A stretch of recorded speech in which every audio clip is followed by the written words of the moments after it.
I'm here today with Gail Bodkin, one of our longtime members. Gail, I think you've been a member of this church, if I did my math right, for 69 years. That's correct. That's amazing to me. It is? There's a lot of history here with you in this church, isn't there? I do have a lot of history. Mm-hmm. Well, when were you first at the church? The very first time? Yes, the very first time.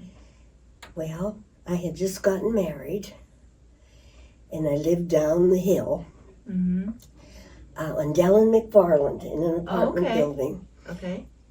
And I walked up to the church, Presbyterian church, and I knew that no matter in my life what happened, I would go to church. And I came right up here and joined. Oh, that's wonderful. I did that in, oh my goodness, I was like 22 years old when I did that. And I'm going to talk about what life was like when I was little. Great. Yes. First of all, I was born in 2 minutes after the bells rang on New Year's Eve in 1935. And it was a very, very cold night. It was 18 below zero. Oh my goodness. And I don't know if that was wind chill, but I have heard temperatures did go back there in 1935, January. Mm-hmm. Well, I was born at home. And when I was born at home, my dad had to go out at midnight, and he had to go to the drugstore to get medication. And on the way, he found a little change purse. And in the change purse, there was 95 cents in silver, which in that day was a lot of money. And he opened it up, feeling, oh, this is blessed, I found this. And he kept it for a long time. And I have always felt that I was going to at least live to be 95 or 92. Just let me get over 90. There was no one in my family that had ever, on either side, that had ever less, I think the oldest was maybe 82. Everyone died between 40, 50, and 60. And I thought, oh, I'm going to be old. I'm going to make it. I'm going to be old. But I've changed my mind. I think I want to be 102. Oh. Mm-hmm. And I'm aiming for 102. What my life was like when I was little, I can remember when I was really little, I was like 3 years old, when, well, let me preface it by saying no one in my family, my siblings, nobody was healthy. Oh. Not a one. My mother, her family was very, it was a very sad, her growing up. Mm-hmm. My dad had a wonderful growing up. I adored my dad. My mother, because of her childhood, she was not a very happy person. She was very suspicious of everything. And my mom had a stroke at 37. So I became a mom when I was 10 years old. I had to take care of everybody. Mother didn't die, but she had a couple strokes from then on. Did you have brothers and sisters that you had to take care of? I had my brothers and sisters and my dad. Oh, okay. Because I had to do everything. And you're only 10. I was 10. And I was not allowed. I was supposed to be seen and not heard growing up. So I followed orders. But I didn't like that. My dad, if I did something wrong, he'd set me down and he'd lecture me for an hour and a half on how I should be as a child. Well, I sat there looking at him, staring at him, and I'd think to myself, Daddy, just hit me and get it over with. Because he would just keep lecturing me. Mm-hmm. And he never hit me. No, he didn't. My brother, who was 2 years older than I was, I think he had almost everything that could be wrong with a person in mankind. My brother had a hole in his heart. My brother had rheumatic fever. My dad had pneumonia. My dad, he had the disease that's bleeding, a hemophiliac. My sister had epileptic seizures, and I only had glasses when I was 6 months old and patches over my eyes for the first 12 years of my life. Oh. And because the doctor was trying to correct my eyes. Mm-hmm. And as a child, I had whooping cough, measles, chicken pox, everything you could imagine. I had it. And I survived it. I had whooping cough even. Mm-hmm. Had it all. Well, what happened was that my brother Donnie, he ended up living to 44. Mm-hmm. My sister Jeannie died at 75, and my brother Terry is still with me. And I tried to teach Terry everything, the good and the bad even. And I tried to teach him math. Well, he looked at me one day and he said, "Sis, I can't do this. My brain is going to explode. Stop trying to tell me how to do that." Oh, that's fun. And I laughed. I thought that was very funny. That was. Where did you grow up? Where? Yeah. I grew up in Carrick. Okay, so right here in Pittsburgh. Right here in Pittsburgh. I grew up in Carrick and spent most of my adolescence and growing up there. Mm-hmm. In fact, I lived in Carrick until I got married. Mm-hmm. And when I was coming here today, I thought, I just have to say this. All the miracles I've had in my life. You've said that before. I'd love to hear about some of them. I have had so many miracles. Mm-hmm. Well, I'll continue my story because it all fits in. Okay, good. Okay. Well, we never went to church as children. I mean, I didn't even know what church was. Okay. And then it came one Halloween night. And we had a big cistern in Carrick. My daddy had a farm. We had chickens, homing pigeons that I had to raise and help with. Mm-hmm. And kids came around on Halloween night. Well, there was a big wooden door over this cistern. Mm-hmm. And Halloween night, one of the children fell through the wooden lid Oh, how horrible. into the cistern. Oh my goodness, I went screaming, "Daddy, Daddy, come out here, someone's drowning in the cistern." My dad came out, he fished him out of the cistern, and he said, "Well, that's the end of that. I will get rid of that well right there now."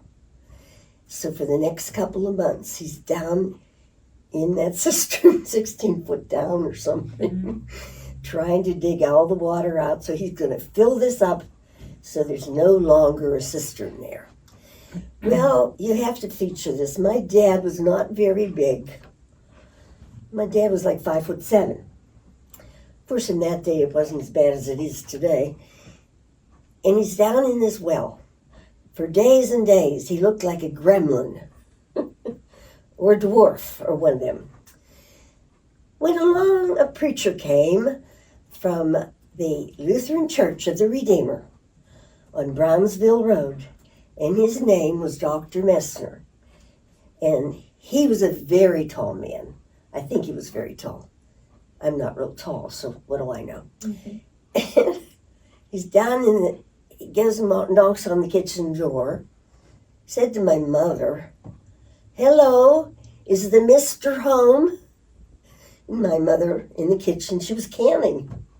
My mother said, "He's down there in the hole." And Dr. Messner goes over to the edge of the hole, and he looks down, and he yells, "Hello down there." And my father, in his frustration, looked up and said, "And what in the hell do you want?" Well, when he said, "I'm the pastor from the church," my dad was mortified. He scrambled up out of that hole, climbed outside, dirt and all, And do you know that my father, until the day he died, never missed a Sunday of church? Oh my goodness, that is Never, miraculous. and neither did we. He took us to church, and we went. And Dr. Messner, to me, oh, the man, he was phenomenal. He was such a phenomenal man. I hung on every word, and even today, I remember all the things that man told me. Wow. All the things he taught me. And the thing I remember the most was that he never took a vacation. Because he said the Lord never took a vacation from him. He would never take a vacation from the Lord, and he never did. He was there every time I was there. And then one day, I had a little friend who said to me, she belonged to the Southern Baptist Church in Mount Oliver. And she said, would you like to come to church with me? And I was, pretty young. And so I went, and we saw a movie about Jesus. And I saw that movie, and I come home, and I said to my mother, I said to my family, oh my goodness, I want to know more about that wonderful man I saw on the TV or on the screen at church. We didn't have TV, I don't think. I want to know more about him. And so I went to my church and talked to Dr. Messner about him. I was a Sunday school teacher when I was 15. Wow. And I taught little kids. I think that's where, that wasn't where I became a teacher. I just thought, I liked people listening to me because I was to be seen and not heard. And I did that for all those years up until I got married. Mm-hmm. And so, my adolescence growing up was fun. I played cowboys and Indians. And my brother, who was, very sickly, Mm-hmm. and everybody called him Hercules because he never grew. Oh. He was, when he graduated from high school, he was 4'5". Oh. But this is a miracle in the fact that he ended up having heart surgery Mm-hmm. and so many things. I remember spending so many times with him at the hospital because of his bleeding. Oh, God. And my whole life, and I even to this day am this way, I can let a little girl call, she could cry her eyes out, but I cannot stand to hear a little boy cry. I cannot take it because of Donnie. Oh. I mean, I felt so bad for him because he couldn't really be playing sports. He couldn't be doing anything. Mm-hmm. I just couldn't. And even today, when my grandkids cry in the car, Mm-hmm. I start crying. Oh. And I say to the family, you got to stop this. He's crying. They think I'm crazy. Oh. But it's a feeling I have. Well, with Donnie, he ended up, after the open heart surgery, my brother grew to be 5'4". Oh, my goodness. He grew till he was 30 years old. So you think that's a miracle, too, I bet. I know it's a miracle. Mm-hmm. And he ended up being, when he passed away, he was 44. Mm-hmm. And saddest thing I've ever experienced when he passed away. He was part of me. Mm-hmm. I just loved him. Mm-hmm. Well, anyway, I took it out of context now. Where was I? Anyway, after Donnie. Well, I'll go talk about, I'll talk about my poor little brother, Donnie, because I never had any friends, Oh. no girlfriends. They were just boys where I grew up. So I became a pest. I was a real pest. I drove those kids, my brother, crazy. And I one day went out to him and I said, hey, Donnie, can I play? And he handed me a piece of paper and he said, sis, you can go to the candy store. Take this paper, they'll give you candy. Well, I had a little boyfriend. His name was August Russman. Mm-hmm. And he was from a big family. His dad was gone. I don't know where he was. And my dad used to feed the family and everything that lived next door.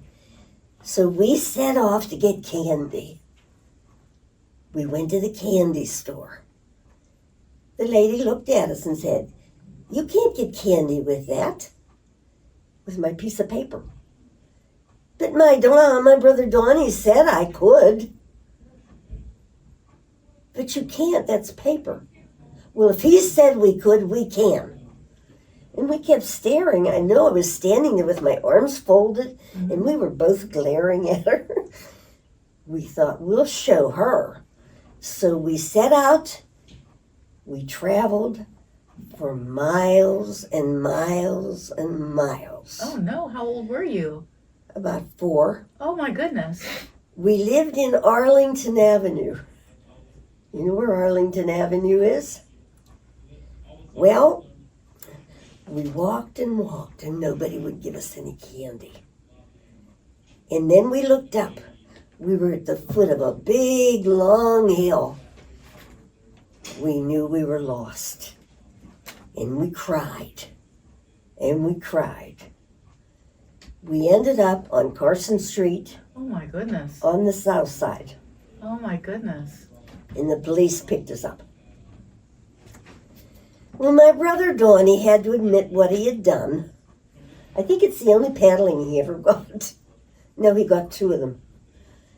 And then, one of the times, he said I was the dance hall queen.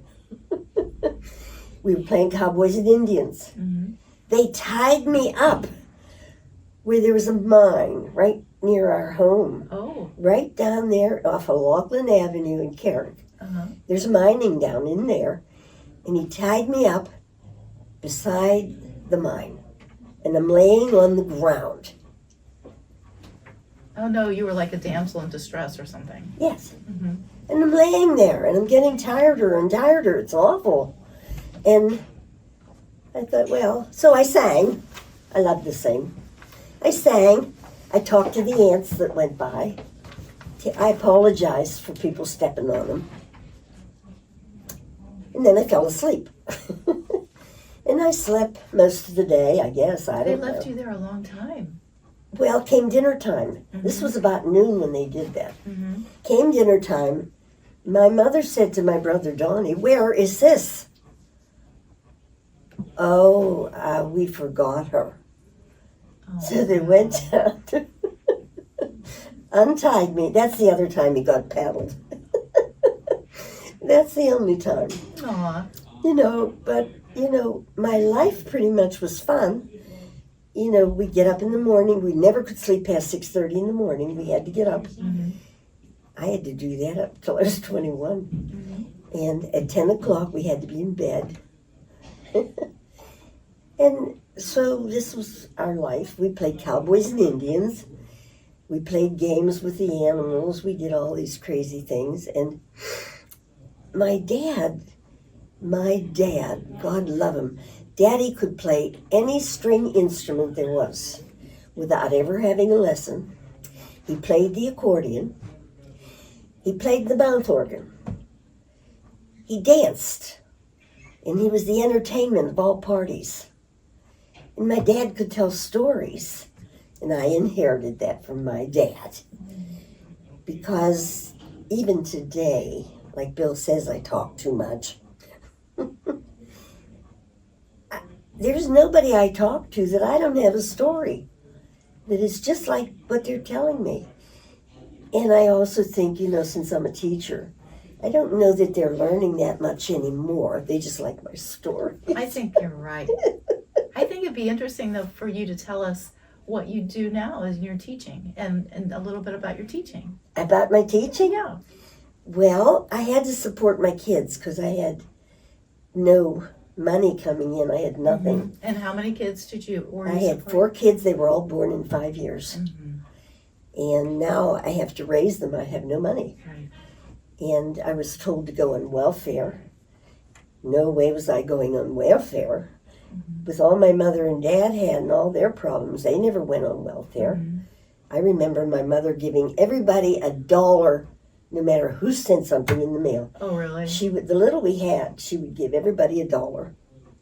Well, the sad part was that I thought, now what can I do? But, I loved people listening to me because maybe 6 years old, I was walking to school with my sister's little friends. And I was lecturing to them on streetlights. And they were paying attention.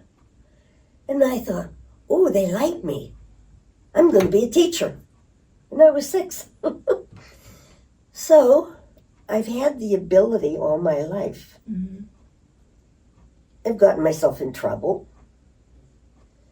Like the time I made mud pies and was selling them along the road. Oh. I decorated them with little stones all over. Mm-hmm. Oh, they were so cute. You should have seen them. But nobody'd buy them. I was an entrepreneur then. I was trying to make money. You are an entrepreneur, aren't you? You still are. Yeah, but they would come walking by me, and they wouldn't buy them. And I spent a lot of time making them look nice. So a car went by, and I wheeled a stone at that car. Oh, no. And he stopped about a block away. After he stopped a block away, he backed up, came up to me, and started to whale the tar out of me. He paddled me alongside the road. Well, my dad come charging out. What are you paddling my daughter for? And when he told my dad what I had done, my dad said, go ahead, and went back in the house. Oh, no. Well, that's the way life was then. Mm-hmm.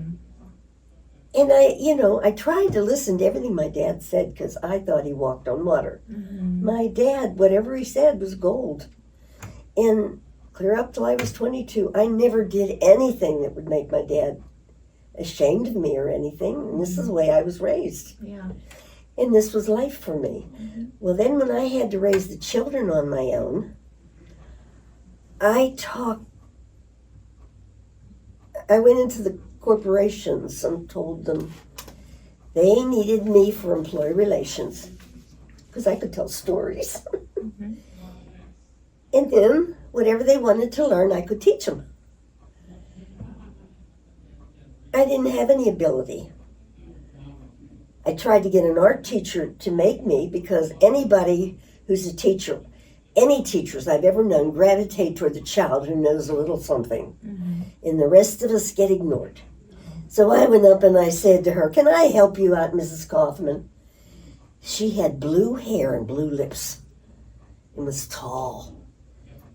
She let me help her out. All she let me do was dust the erasers. Was this in elementary school? Pardon? Was this in elementary school? It was a little school. Mm-hmm. Well, in Cary, I went to Quentin Elementary on the Boulevard of the Allies.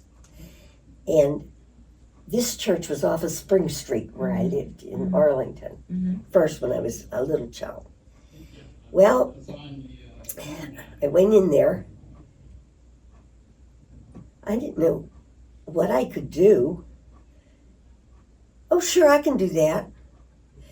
And nobody believes me of this, but it's true. I've lived it. The good Lord has given me the ability to do everything. He's given me the ability that I can teach almost anything. And I went in there and I had this ability. So I taught in the corporations for 12 years and I had to teach stuff other than that. Because, you can only hold a group of people that long. Mm-hmm. I had to know it. So I told them I could do that too. What kinds of things did they have you teach? Well, I started teaching painting, Okay. oil paintings. I taught 4 1-hour classes. I'd go in on the lunch hours. I took all my brushes and all the paints and went into U.S. Steel, Alcoa, PPG, the Federal Reserve Bank, even where that man sat up there with his machine gun. Oh. There is a machine gun in the Federal Reserve Bank downtown next to Alcoa. And he sat up there. I was in 26 major corporations for 12 years. That's really remarkable. Well, and I had so many classes they wanted, I hired some girls. Mm-hmm. But, we never got paid. I mean, I didn't get paid. I I had to walk from my home up Biltmore and get on the trolley and carry all this stuff into You didn't, but you did get paid something, right? Oh yeah, I'd hold up in the spring. I would hold up and take in everything I could make, and they'd sign up for all my classes. Oh, that's wonderful. And I'd have them for 6 months, and then I'd do one for the next season or so. And I taught weaving, I taught letting and painting glass, how to make Japanese silk flowers, make the silk flowers. I taught flower arranging, you name it, and I told them I could do it. And I did it. And nobody ever knew I didn't know what I was doing. That's just wonderful. To me, that's a very big miracle for me. That is, and to this day,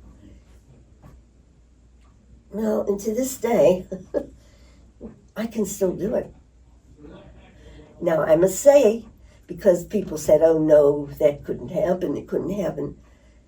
I will say that I did go to seminars after this to learn more and more things in painting and that sort of thing. And I started the Golden Triangle Decorative Painters here in Pittsburgh, in Mount Lebanon. We had our meetings in Mount Lebanon, and I had 275 people come to my first meeting. Oh. And we met, and I held my classes at the Mount Lebanon Recreation Center. Mm-hmm. But we had to move from there after a period of time because it couldn't hold us all. Wow. So we went over to Penn Hill, or, right off of Green Tree. That Green Tree, right up on the hill, that big hotel. Okay. And we held these big meetings with all these people. And then the whole floor would move because that's not a safe building. Oh. No. You had so many people that you moved the building. Well, it was in that building, but it wouldn't hold people. The floor floats over there. Oh, that's gosh. proven. Mm. That's why it's empty now. Oh. And we moved from there to other places. And we are still meeting. And that was in 1983 that I started it. And we're still going strong. Oh, that's wonderful. But we don't have as many people now because, and I've held every position and all. And this Sunday coming up, I'm teaching them how to sponge paint. Oh, fun. And But you're still teaching classes for Mount Lebanon. Oh, I teach adult education, Mm-hmm. and nobody ever quits. Because they love your stories. That's true. Mm-hmm. My advanced people do. And I'm getting all these beginner young people coming into my classes. They're so big that I have to cut them in half. Is it watercolor you're teaching now? Well, I love watercolor more than anything, Mm-hmm. and it keeps me cleaner. My uniform was a trash bag when I taught oil painting. Oh, really? I cut the neck out of the sleeves and belted it if a special person was coming. Because as I walk up and down, they'd get paint on the back and the front and everything. I taught with Bob Ross. I taught with all the big people on television. Oh, my goodness. Yeah, this was my life. Wow. And I brought the Society of Decorative Painters. We go into Japan and Germany, Russia, and everywhere. Really? Our teachers go. All those famous teachers that we have, they go in all these companies, all these places all over the world. That's where we are. And we actually, and I've been probably, because of going to the seminars and everything, I've probably been, I laugh, I say to people, I never had a vacation, but I did. Because going to the seminars, I've been to almost every state in the United States. In 84, I've never missed a year of not going to these things and learning and telling my story. That's really neat. Well, anyway, this was me. That's really neat. Well, tell me, when did you said you've seen God at work in your life in a lot of ways. What other ways? Oh, well, with my Wendy, and I did tell this story, I believe, but my Wendy, when she was born, well, I should take it back to when time in my life was pretty awful. Very awful, as a matter of fact. I won't go into detail what it was about and everything, but I was alone raising these children. And I finally had a little girl. And she was born 2 months after he was sent away. And I raised her and the 4 kids. Mm-hmm. And she was a very healthy little girl. Mm-hmm. And then one day, I was over at Mount Lebanon Park. And because I used to run with a track over there all Did the you time. really? Oh, yeah. I ran with Ray Bauer, you know. Oh, that's really neat. We No, I ran didn't know together. Yeah, but I couldn't compete toward the end. He was even better than me, and he was older than me. And then my Wendy came up to me, and we were sitting there, and here was Wendy. She was on fire. She was so hot. I touched her head, and I was like, oh my God, something's wrong. So I called Dr. Wunderlich, who was my wonderful pediatrician, who never charged me any money, and he kept taking care of my kids all those years. He kept running over to the park, picked her up, and off we went to Children's Hospital. We got to Children's Hospital, and then they did spinal taps on my daughter and everything. And at that time, it was in the newspapers even, there were only 3 children in all of Pittsburgh who had spinal meningitis. And it was deadly, the meningitis. There were 2 kinds, bacterial and another kind of meningitis. And here my little 6-year-old girl, my only girl after all that time, and I would go by myself and sit in intensive care day in and day out. Oh. In fact, one night I was on my way home, and a man tried to attack me. Oh. I lived on a very long street. My mother had been attacked when my dad fell from a crane and broke his back. That's another miracle we had. Anyway, I walked to the end of the street. This car pulled up, and this man mumbled something, you know, and I didn't go anywhere near his car or anything. I kept on walking. And he shouted at me, and I said, I don't know where that is. That's what I just yelled at him. And I started down this long path, down to the street below Laughlin Avenue. And I was halfway down when I heard a door slam. I looked up, and there was a big telephone pole standing right up there. And I saw him coming, running down the path toward me with a knife in his hand. Well, back in those days, I wore huge heels. So I kicked off my heels and started to run. And to the left, there was a big farmhouse. And there was a gate at the top of this yard, and a big farmhouse. The house was pitch black. And I ran to the gate. And as I got to the gate, he grabbed me. Oh. Not having shoes on, I turned around and knocked him down, got through the gate, and started to run down the path to the house. And as I got down there, I saw him standing at the gate just waiting to see if anybody was going to come out. Oh, a miracle. The woman turned the lights on. She had just had a baby and had been napping. She turned the lights on and let me in. Oh my goodness. I don't know what would have happened to me. They never got him. But from then on, I was never allowed to walk that street again. My dad brought my sickly brother with Rusty, our German Shepherd, and he'd walk to the trolley, and then I'd walk home with him. Mm-hmm. And with the dog, we felt safe because it was he'd attack anybody. Oh, that's very frightening. Well, it was a very frightening time. So then I didn't know that about Wendy. So obviously Well, she... No, but then after Wendy, Mm-hmm. I was acting in the churches. I went around to most of the churches. There was a lovely woman, and a woman in this church that oh, God bless her. Her name was Jean Hasselman. Her husband was Bob Hasselman. Bob Hasselman, those people, oh, they were so blessed by the Lord. Those people they were my life here. Oh. And they had me in all the plays. She's the one that got me going to all the plays. And I would be the whole play. Oh, wow. Oh, yeah. I didn't know you were an actress. I am. Wow. I was in Funny Girl and everything. Wow. Wow. Where were these plays produced? Well, these were different playhouses around, Okay. but they asked me, I was in Funny Girl downtown Pittsburgh. Really? Well, they needed somebody, CLO, Okay. and I was in Funny Girl, but I was not, I wanted to be I wanted to be Barbara Streisand. Yeah. I was the mother of, Okay. because I was getting a little older. Mm-hmm. But anyway, this is when the prayer group, and I must praise this prayer group to the sky, which I am still a member of.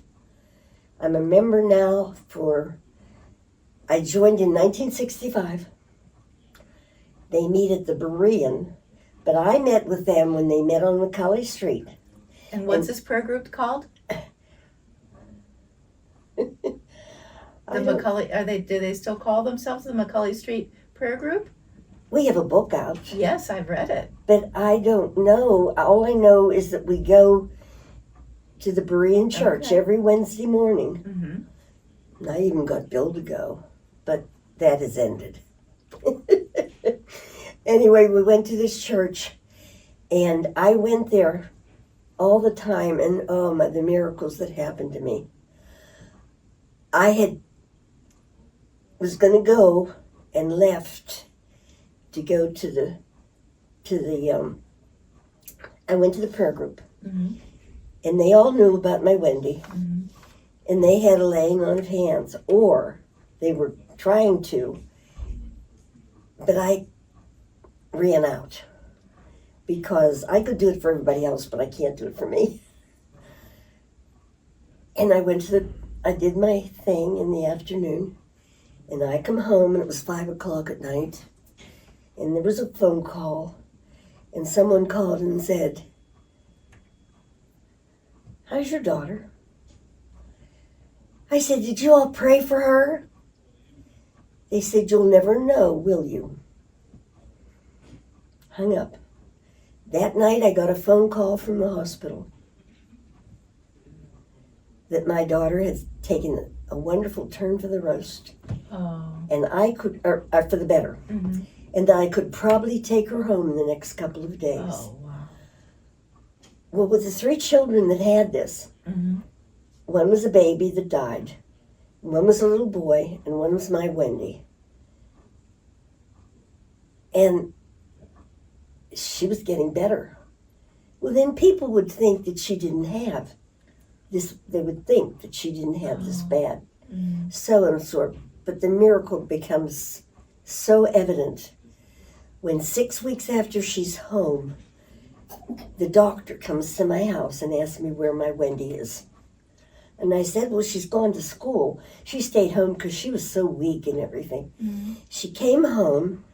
He said, we're going to the school. We have to take her back to the hospital.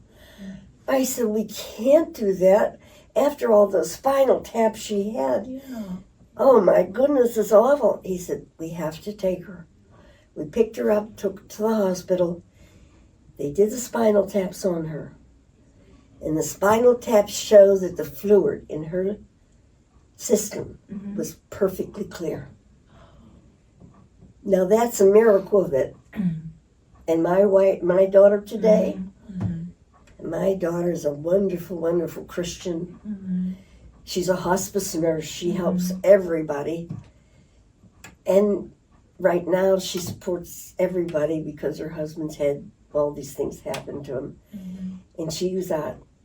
See, my ex-husband, the only one of my kids that he liked was Rob. And Rob was the only one who got anything. And all the rest of my kids never really got anything. They had a very terrible life with him. And so when they sent him away, when he came back, I took him back for 10 years because nobody in our family ever had a divorce. You just never did that. Right. And then finally, when they all started getting in terrible trouble, Child Guidance and Miles McDonald Oh, really? came to my house with a Bible.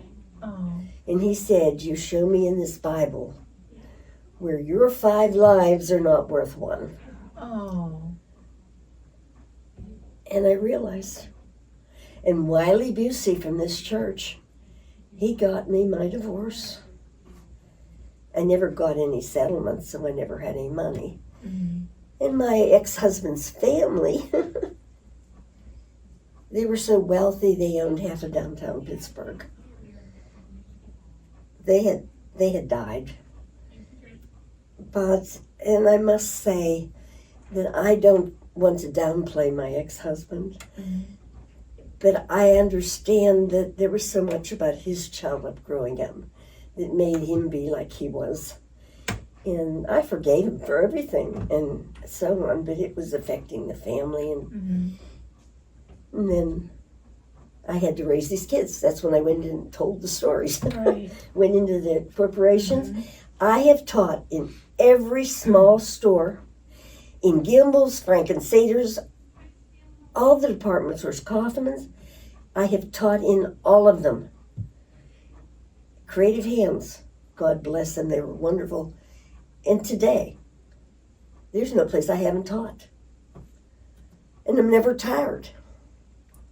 No, I'm never tired. I could go for 3 days and never even go to bed. That's So wonderful. the good Lord gave me energy. Boy, did he give me energy. He did. And here I am. I'm still going strong. And then I have, my desire is, I love to go to people who are suffering and people who have no faith. And I love to tell them my stories and tell them what my life is like. And I've had people say, oh, well, right before I die, I'll go. And I said, and why would you go through life without Christ and without God and the Holy Spirit? Why would you do that? And they just look at me, and hopefully I think I've made some difference, because they'll come out and tell me they did something really kind for somebody.